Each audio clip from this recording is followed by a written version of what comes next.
My parents referred to my kids as a burden and declined to look after them. "Take them away," my mother insisted. So I took my children, the car I had purchased for them a month earlier, and then my father. I assumed my parents would relish spending time with their grandchildren. My wife and I had a crucial business trip out of state and needed someone to care for the kids for a week. My parents seemed like the natural choice. They often spoke about how much they adored being grandparents. My mother would share photos of the kids on Facebook, referring to them as her little angels. My father would boast to his friends about how proud he was to have grandchildren. Every visit, they made a grand display of their affection for the kids. So when I asked if they could babysit, I anticipated no issues. They agreed without hesitation, assuring me to go and not worry. We left the kids at their house, provided everything they needed, and departed for our trip, confident everything would be fine. The first few days seemed normal. My mother sent brief updates about the kids. They were eating well. They played in the backyard. They went to bed on time. Everything appeared to be going smoothly. Then, on the fifth day, the tone of her messages shifted. She began complaining about how exhausting it was to have kids around constantly. She mentioned my father was getting headaches and they hadn't had a moment's peace. I thought she was just venting. Sure, taking care of kids can be tiring, but it was only for 2 more days. I didn't take it too seriously. The next morning, I woke up to a missed call from my mother. I called back immediately, and the first thing she said was, "You have to take them away. We can't do this anymore." At first, I thought she was joking. I actually laughed, but she wasn't laughing. "We didn't sign up for this," she snapped. "They're a burden. We hired a nanny. She'll take care of them until you get back." I felt my entire body tense. A burden? These were her own grandchildren. I asked if something had happened, if the kids were misbehaving, or if there was an emergency. But she just scoffed. "We're too old for this," she said. "We're not your free babysitters." I was speechless for a few seconds. I couldn't believe what I was hearing. My parents, who always portrayed themselves as the perfect, loving grandparents, had left my children with a stranger because they were tired of looking after them for a few days. I asked about the nanny they had hired, trying to keep my voice steady. My mother simply said she was a professional with good reviews. That was it. They had left my kids with a stranger without consulting me. I wanted to explode, but I had no choice. I called the nanny myself, confirmed she was legitimate, and ensured my children were safe. I had to keep my anger in check until we returned. When we landed, I didn't even go home first. I went straight to my parents' house. I expected them to feel some guilt, to show at least a little remorse. But when I walked in, they were sitting on the couch as if nothing had happened. My dad muted the TV. My mom barely looked up. "So dramatic," she said. "It's not the end of the world." I stared at them, waiting for an explanation. My dad just sighed.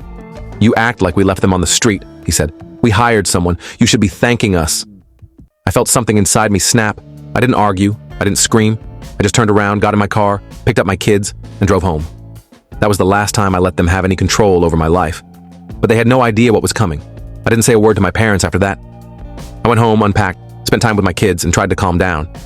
But I couldn't shake the anger. It wasn't just what they'd done, but what it meant. They saw my children as an inconvenience, something to be discarded when it no longer suited them. And the worst part? They didn't even think they'd done anything wrong. As soon as we landed, I drove straight from the airport to pick up my children, not from my parents' house, but from the nanny they had hired.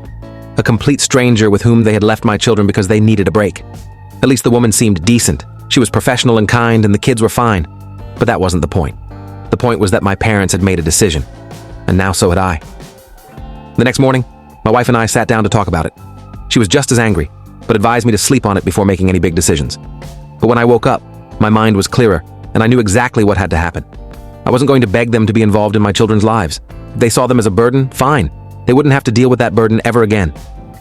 I sent a quick note to my mother. "We won't be coming over anymore. Don't worry about babysitting. You're officially off the job." No anger, no accusations, just the truth. She didn't answer right away, but a few hours later, she replied, "Don't be ridiculous. We love the kids. We just needed a break." "You're overreacting." I didn't respond. I let the silence speak for itself. A few days went by and I expected them to reach out, apologize, try to make things right. But instead, something else happened. I was out getting groceries when I got a call from my dad. I considered ignoring it, but curiosity got the better of me. As soon as I answered, he skipped the pleasantries. "Where's the car?" I frowned. "What?" "The car. The one we let you borrow." I blinked, confused. "The car I bought a month ago?" Silence. Then he scoffed. "Don't play dumb. The car is in my name." Now I was really confused. "No, it's not. I had bought the car with my own money, signed the papers myself, and everything was in my name. My father had nothing to do with it." He huffed. "Your mother and I helped with the down payment." That was a complete lie. They hadn't given me a dime. Before I could say anything, he continued. We let you borrow it, and now we want it back. We don't think it's fair for you to ignore us while you drive around in something we helped make." I laughed, not because it was funny, but because I couldn't believe the audacity. "You haven't contributed a dime." "That's not the point," he snapped. "The point is that you owe us." I could feel the anger rising again. Not only had they tossed my kids aside like they were nothing, but now they were trying to take something from me just because I wouldn't grovel at their feet. I didn't yell. I didn't argue.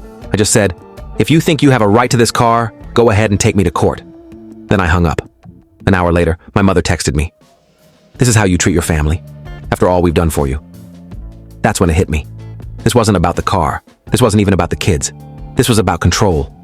They were used to having power over me, and now that I was standing up for myself, they didn't know what to do. But the thing is, I wasn't done yet. If they thought they could manipulate me into crawling back, they had no idea what was coming next. I expected them to back off after I stopped the car nonsense. But my parents had never been the type to accept boundaries. They couldn't manipulate me with guilt. They would try something else. 2 days later, I was coming home from work when I saw something strange. My parents' car parked in my driveway. I felt my stomach tighten. They hadn't told me they were coming. They hadn't even asked. I went inside, and sure enough, my mom and dad were sitting in my living room.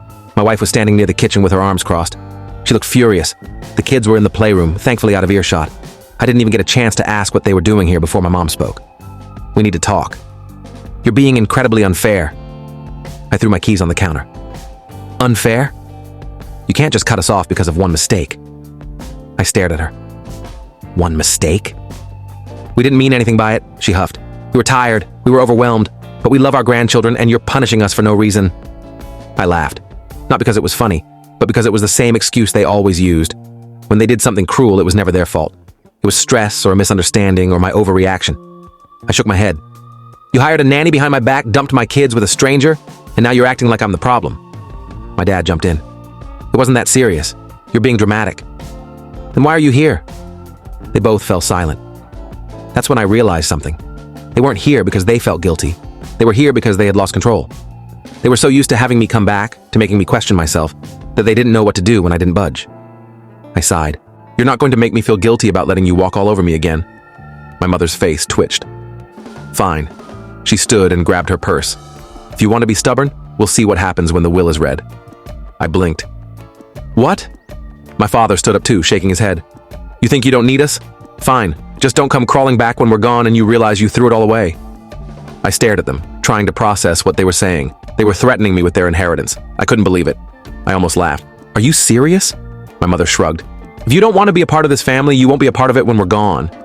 I should have been angry, but honestly, I felt relieved. Because it just proved what I had always suspected. Their love came with strings attached. They weren't upset because they missed me or the kids. They were upset because they couldn't hold things over my head anymore. I leaned against the counter. "Keep your money, I don't need it." That clearly wasn't the answer they were expecting. My mother's eyes widened, and my father's face twitched in frustration. "You don't mean that," my mother said. "You have children. You could use the help." I shrugged. "We're doing fine without you." They just stood there, completely taken aback. For the first time in my life, they didn't have the upper hand. I went to the door and opened it. "You should go." For a second, I thought my mom was going to argue, but she just scoffed, grabbed her bag, and stormed out. My dad followed, shaking his head like I was the disappointment. I watched them get into their car and drive away. I thought that was the end of it. But I was wrong. Because 2 days later, my mother called me again, this time begging for help. 2 days went by without a word from them. I thought they had finally accepted that I wasn't going to play their games. Maybe they'd sulk for a few weeks, complain to their friends about how cruel I was, and then move on. I was wrong. The third morning, my phone rang. My mom's name flashed on the screen. I almost ignored it, but something told me to answer. The second I answered, she was talking, her voice desperate. "Brian, you have to help us." I frowned. "What's going on?" She let out a shaky breath. "Your father, he's lost the car." I paused, trying to make sense of this. "Lost it?" "It was repossessed," she admitted, her voice barely above a whisper. That took me by surprise. My dad always acted like he was in control, but if the car was repossessed, that meant they were seriously behind on their payments. Then it hit me. The car they lost? It was my old car, the one I had traded in a month earlier when I bought my new car. You see, when I got my new car, I didn't want to deal with selling the old one myself, so I traded it in at the dealership. It was still in good shape, but I was done with it. Apparently my dad had somehow managed to buy it back, probably thinking he was getting a deal. Only he hadn't realized that financing an old car with high interest rates wasn't the same as getting a bargain. And now, after all their smugness, after trying to take my car, After kicking my kids out like they were nothing, they had lost the very car they took from me. Karma worked fast. I let out a slow breath. "What do you want me to do about it?" "We need money," she said quickly. "Just a loan. We'll pay you back." I almost laughed. Just a few days ago, they were threatening to cut me out of their will because I wouldn't grovel at their feet. And now they needed my help? No. Silence. Then she stammered. "No, Brian, we're your parents. And we raised you. We gave you everything. And now, when we need you, you turn your back on us?" I sighed. "You didn't need me when you kicked my kids out of your house. You didn't need me when you tried to take my car, but now you need me?" She started to say something, but I cut her off. "You didn't need me when you kicked my kids out of your house. You didn't need me when you tried to take my car, but now you need me?" She started to say something, but I cut her off. "Sell some of your stuff. Figure it out." I hung up the phone before she could argue. I told my wife what had happened, and she just shook her head. "They'll keep trying. They think they can guilt you into cleaning up their mess." She was right, because the next day my dad showed up at my house. Uninvited. I opened the door, and there he was, looking furious. "I can't believe you," he snapped. "After everything we've done for you, you won't even help your own parents?" I crossed my arms. "You mean the parents who just threatened to cut me off?" He waved his hand as if that was irrelevant. "That was different. We were upset." I shook my head. "Not my problem." "Brian," he said, his voice dropping to a warning tone. "You don't want to do this." I stared at him. "What exactly are you threatening me with?" He clenched his jaw, but didn't answer. Instead, he tried another approach. "You owe us, son. We took care of you for 18 years.